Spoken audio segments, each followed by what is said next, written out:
Hi, I'm Tate Shanafelt. Changes in burnout and satisfaction with work-life balance in physicians and the general U.S. working population between 2011 and 2014, which appears in this issue of Mayo Clinic Proceedings.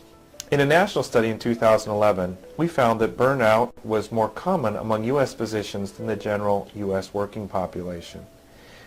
The results are concerning and suggest that 54% of U.S. physicians are now experiencing at least one symptom of burnout, up from 45% in 2011. The highest risk specialties continue to include emergency medicine, family medicine, and general internal medicine.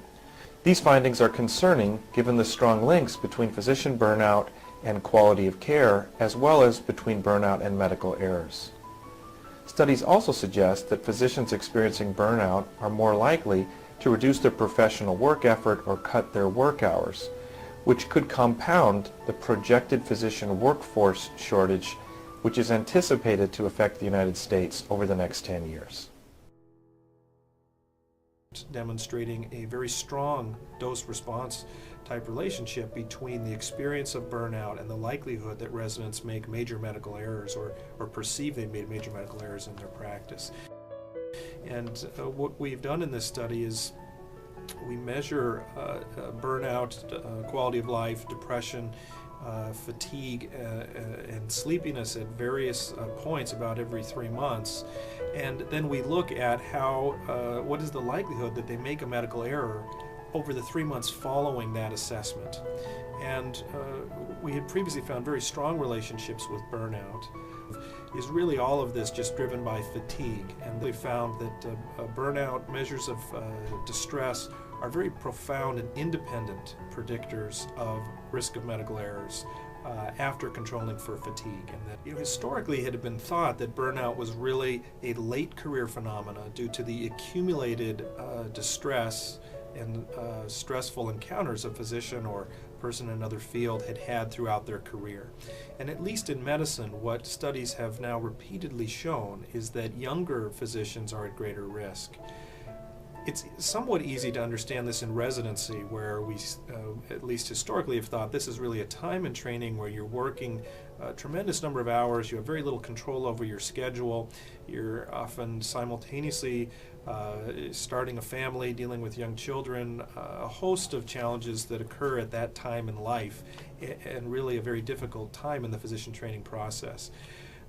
I think as we've learned more, however, we see that even once physicians are out of residency, younger physicians are at greater risk.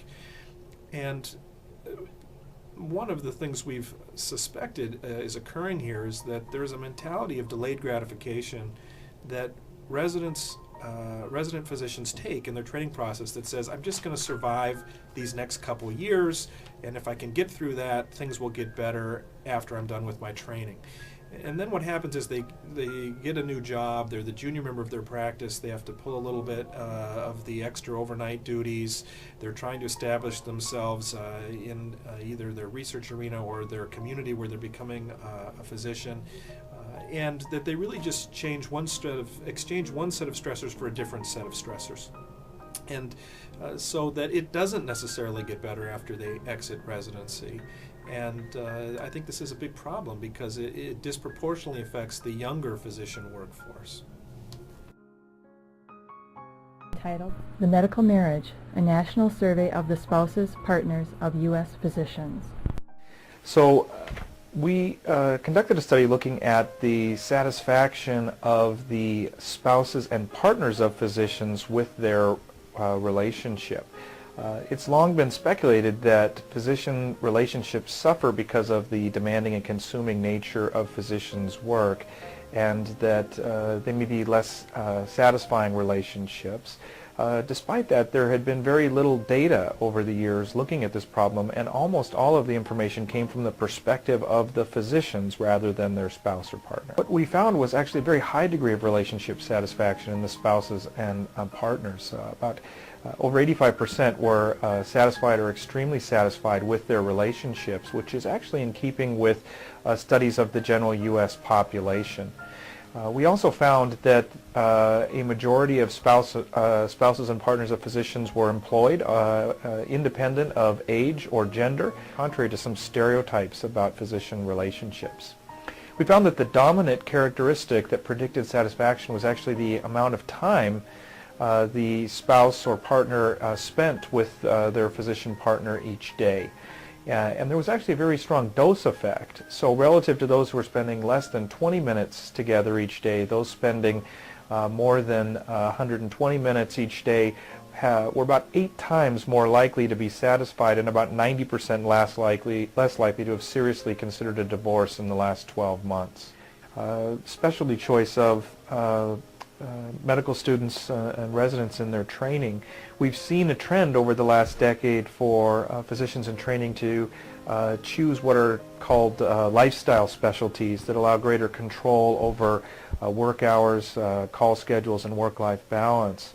And what we see, at least as it pertains to relationship satisfaction, is that really physicians in any specialty can have a good relationship on the home front, and that specialty and hours worked, again, were not predictors of relationship satisfaction in this large study, but more the prioritization that physicians placed on nurturing their relationships and making sure they had adequate time at home despite busy work schedules, regardless of the specialty or practice type they were in, seemed to be the bigger driver.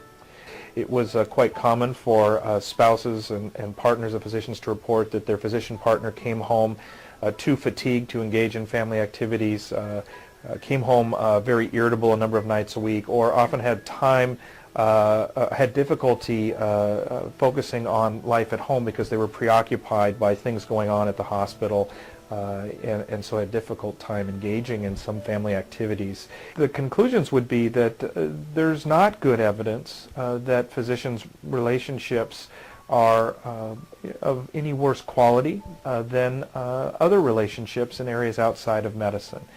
We see that despite the high number of hours physicians worked and the demanding nature of their job, if they're spending the right amount of time with their spouse and partner each day, that seems to really protect and nurture the relationship and to sustain it over time.